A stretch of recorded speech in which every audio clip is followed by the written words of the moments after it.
Bismillahirrahmanirrahim. Assalamualaikum warahmatullahi wabarakatuh. Innal hamdalillah nahmaduhu wa nasta'inuhu wa nastaghfiruh wa na'udzu billahi min shururi anfusina wa min sayyiati a'malina may yahdihillahu fala mudhillalah wa may yudhlilhu fala hadiyalah. Asyhadu an la ilaha illallah wa asyhadu anna Muhammadan abduhu wa rasuluh la nabiyya ba'da. Pertama-tama, marilah kita panjatkan puji syukur terhadap hadirat Allah Subhanahu wa Ta'ala, karena atas karunia-Nya kita semua masih dapat merasakan indahnya Islam dan manisnya iman. Tak lupa salawat dan salam kita haturkan kepada Nabi Allah Muhammad Sallallahu Alaihi Wasallam yang telah membawa kita dari zaman jahiliyah menuju zaman yang serba modern seperti saat ini. Di sini, izinkan saya memperkenalkan diri terlebih dahulu. Saya Anissa Irba Zaidah dengan NIM 211221151. Prodi Bimbingan Konseling Islam, kelas 2D. Di sini, saya akan mempresentasikan tentang pemikiran Hasan Hanafi untuk memenuhi tugas ilmu kalam dengan dosen pengampu Bapak Dr. Nurisman M.Ag. Hasan Hanafi lahir di kota Kairo, Mesir pada tanggal 13 Februari 1935. Ia berdarah Maroko. Kakaknya berasal dari Maroko dan neneknya dari kabilah Bani Mur yang diantaranya menurunkan Bani Gamal Abdul Nasir yang merupakan presiden Mesir kedua. Pada usia 5 tahun, Hasan Hanafi sudah hafal Al-Quran. Pendidikannya dimulai dari pendidikan dasar dan kemudian tamat pada tahun 1948. Kemudian ia melanjutkan di pendidikan menengah di Madrasah Sanawiyah Khalil Agha, Kairo, Mesir, dan lulus pada tahun 1952. Pada saat pendidikan menengah, ia sudah mulai mengikuti diskusi-diskusi Ikhwanul Muslimin. Selain itu, ia juga mulai mempelajari pemikiran-pemikiran Sayyid Qutb tentang keislaman dan keadilan sosial. Setelah selesai dengan pendidikan menengahnya, kemudian ia melanjutkan pendidikannya ke Universitas Al-Azhar di Kairo, jurusan filsafat, dan lulus dengan gelar sarjana muda di tahun 1956. Di tahun 1966, ia kemudian meraih gelar doktor di Universitas Sorbonne, Prancis, dengan konsentrasi kajian pemikiran Barat modern dan pramodern. Hasan Hanafi memulai karirnya di dunia intelektual dimulai tahun 1967, kemudian diangkat menjadi lektor. Kemudian menjadi lektor kepala pada tahun 1973. Dilanjutkan menjadi profesor filsafat pada jurusan filsafat Universitas Al-Azhar Kairo di tahun 1980, serta diserai jabatan sebagai ketua filsafat pada universitas yang sama. Kemudian, ia kerap diundang sebagai dosen tamu di beberapa negara. Selanjutnya, ia diangkat sebagai guru besar di Universitas Tokyo pada tahun 1984 sampai 1985, di Persatuan Emirat Arab di tahun 1985 dan menjadi penasihat program di Universitas PBB di Jepang pada tahun 1985 sampai 1987. Di samping menggeluti dunia akademik, Hanafi juga aktif dalam organisasi kemasyarakatan seperti Persatuan Masyarakat Filsafat Mesir sebagai sekretaris umum, anggota Ikatan Penulis Asia Afrika, dan wakil presiden Persatuan Masyarakat Filsafat Arab. Pemikirannya tersebar di dunia Arab dan Eropa. Pada tahun 1981, ia memprakarsai sekaligus menjadi pimpinan redaksi jurnal ilmiah Al-Yasar Al-Islami atau Kiri Islam. Pemikirannya dalam jurnal tersebut memancing reaksi keras dari penguasa Mesir saat itu, Anwar Sadat. sehingga menyeret Hanafi mendekam dalam penjara. Saat itu, jurnal Al-Yasar Al-Islami tidak pernah terbit lagi. Namun, pemikiran Al-Yasar Al-Islami tidak pernah hilang di kalangan umat Islam, bahkan menjadi kajian yang menarik dan layak untuk diteliti dan dikembangkan.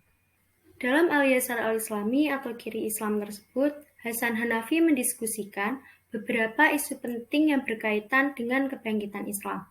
Secara singkat, dapat dikatakan bahwa Kiri Islam merupakan bertopang pada 3 pilar dalam rangka mewujudkan kebangkitan Islam, revolusi Islam atau revolusi Tauhid, dan juga kesatuan umat.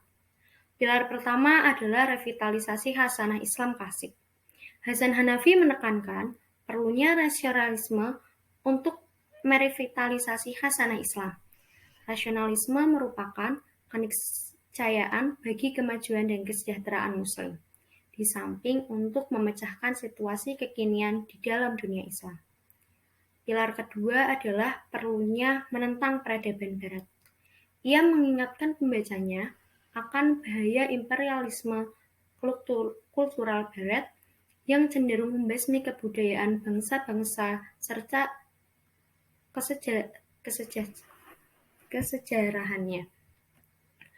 Ia mengusulkan oksidentalisme sebagai jawaban orientalisme dalam rangka mengakhiri mitos peradaban Barat. Pilar ketiga adalah analisis atas realitas dunia Islam.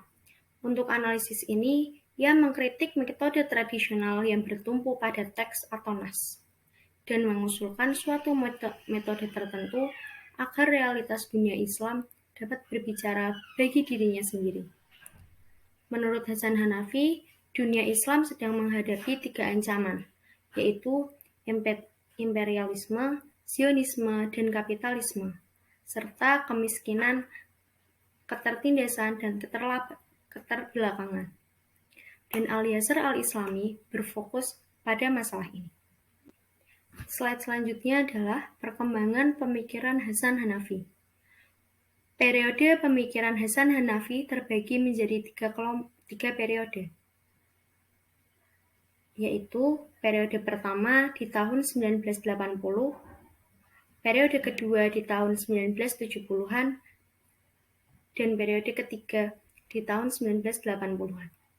Periode pertama, pemikirannya dipengaruhi oleh faham yang dominan yang berkembang di Mesir, yaitu nasionalistik, sosialistik, populistik. Saat itu beliau juga berada di Prancis untuk belajar, dan di sana beliau menekuni bidang filsafat dan ilmu sosial.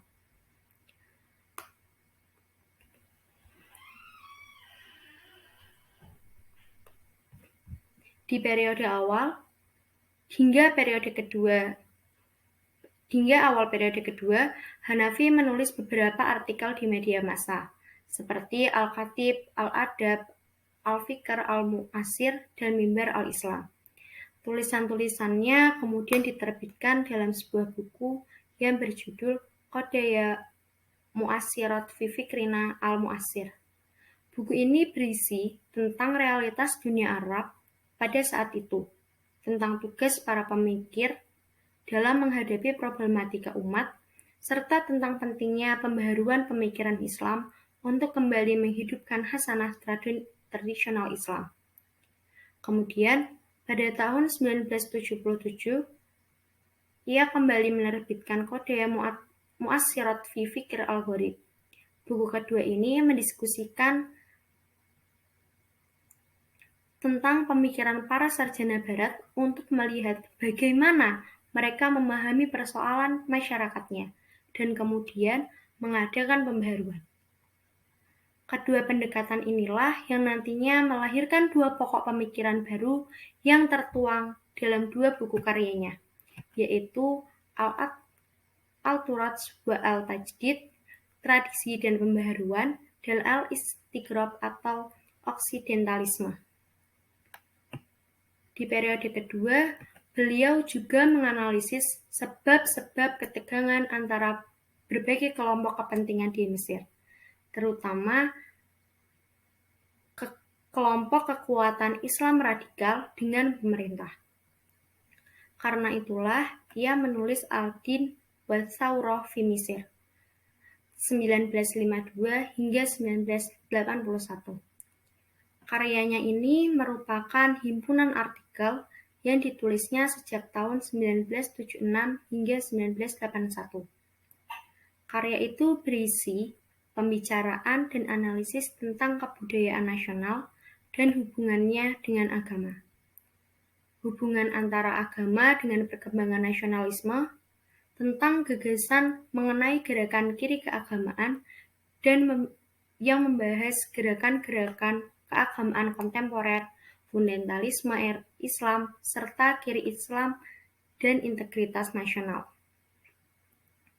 Dalam analisisnya, Hanafi menemukan bahwa salah satu penyebab utama konflik berkepanjangan di Mesir adalah tarik-menarik antara ideologi Islam dan Barat dan ideologi sosialisme.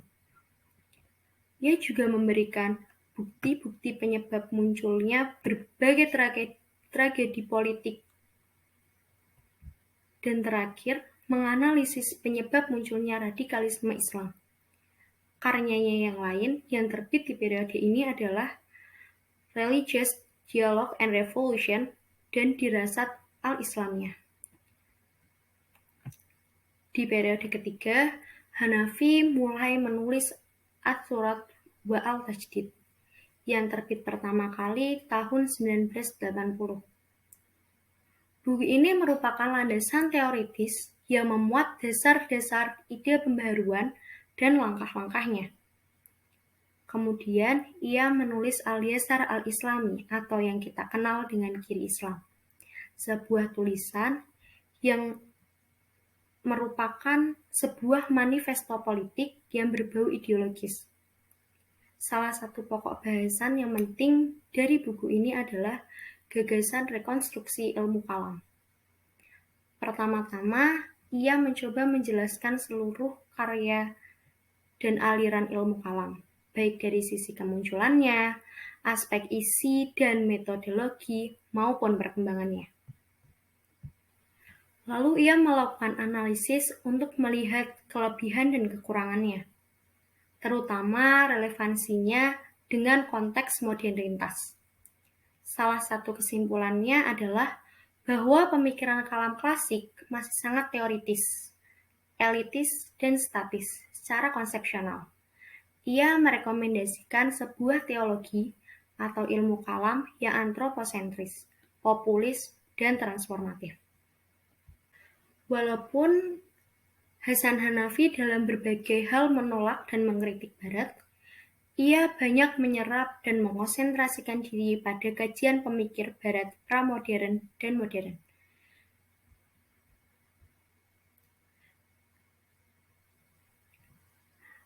Pandangan Hasan Hanafi tentang teologi tradisional Islam. Dalam gagasan tentang teologi tradisional, Hanafi menegaskan perlunya mengubah orientasi perangkat konseptual sistem kepercayaan atau teologi sesuai dengan perubahan konteks sosial politik yang terjadi. Menurut Hanafi, teologi tradisional lahir dalam konteks sejarah ketika inti keislaman sistem kepercayaan, yakni transendensi Tuhan, diserang oleh wakil-wakil dari sekte budaya lama. Teologi itu dimaksudkan untuk mempertahankan doktrin utama dan untuk memelihara kemurniannya. Dalam konteks sosiopolitik, masa sekarang sudah berubah. Islam mengalami kekalahan di berbagai media pertempuran, sehingga kerangka konsepsional lama, masa-masa permulaan yang berasal dari kebudayaan klasik harus diubah menjadi konsepsional baru yang berasal dari kebudayaan modern. Teologi dapat berperan sebagai suatu ideologi pembebasan bagi yang tertindas atau sebagai pembenaran penjajahan oleh para penindas. Teologi memberikan fungsi legislatif bagi setiap perjuangan kepentingan dari masing-masing lapisan masyarakat yang berbeda. Karena itu, Hanafi menyimpulkan bahwa tidak ada kebenaran objektif atau arti yang berdiri sendiri, terlepas dari keinginan manusiawi. Kebenaran teologi menurut Hanafi adalah persesuaian antara arti naskah atau nas asli yang berdiri sendiri dengan kenyataan objektif yang selalu berupa nilai-nilai manusiawi yang universal. Sehingga suatu penafsiran bisa bersifat objektif, bisa membaca kebenaran objektif yang sama pada setiap ruang dan waktu. Asumsi dasar dari pandangan teologi semacam ini adalah bahwa Islam dalam pandangan Hanafi adalah protes, oposisi, dan juga revolusi. Baginya, Islam memiliki makna ganda. Yang pertama adalah Islam sebagai ketundukan yang diberlakukan oleh kekuatan politik kelas atas, dan yang kedua adalah Islam sebagai revolusi yang diberlakukan oleh masyarakat yang tidak berkuasa dan kelas orang miskin. Jika untuk mempertahankan suatu rezim politik, Islam ditafsirkan sebagai tunduk. Sedangkan jika untuk memulai suatu perubahan sosial politik melawan status, maka baru menafsirkan Islam sebagai pergolakan.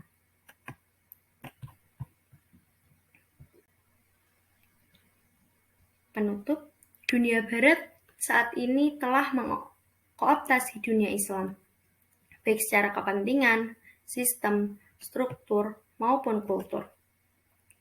Dunia barat mengupayakan pemahaman Islam versi barat, supaya dapat diterima oleh Islam. Cara itu diberlakukan barat untuk mencabut akar sejarah Islam yang sumber aslinya berasal dari Al-Quran dan Hadis. Oleh karena itu, Hasan Hanafi dengan pandangan kiri Islamnya menentang peradaban barat, khususnya tentang imperialisme ekonomi dan kebudayaan. Hanafi memperkuat Islam dengan memperkokoh tradisinya sendiri. Hasan Hanafi dalam kiri Islam memiliki gagasan progresif, yakni melokalisasi barat pada batas-batas alamiahnya dan menepis mitos dunia barat sebagai pusat peradaban dunia, menepis ambisi budaya barat untuk menjadi paradigma kemajuan bangsa lain, dan mengembalikan peradaban barat pada batas-batasnya. Hasan Hanafi juga menawarkan ilmu untuk menjadikan budaya barat sebagai objek kajian, atau ilmunya disebut dengan oksidentalisme. Oksidentalisme merupakan suatu upaya untuk menandingi orientalisme dan meruntuhkannya. Untuk mengembalikan citra Islam, Hanafi memberikan jalan dengan cara reformasi agama, kebangkitan nasionalisme, dan pencerahan. Demikian yang dapat saya sampaikan, kurang lebihnya mohon maaf. Akhirul kalam, nun wal qalami wa ma yasturun. Wassalamualaikum warahmatullahi wabarakatuh.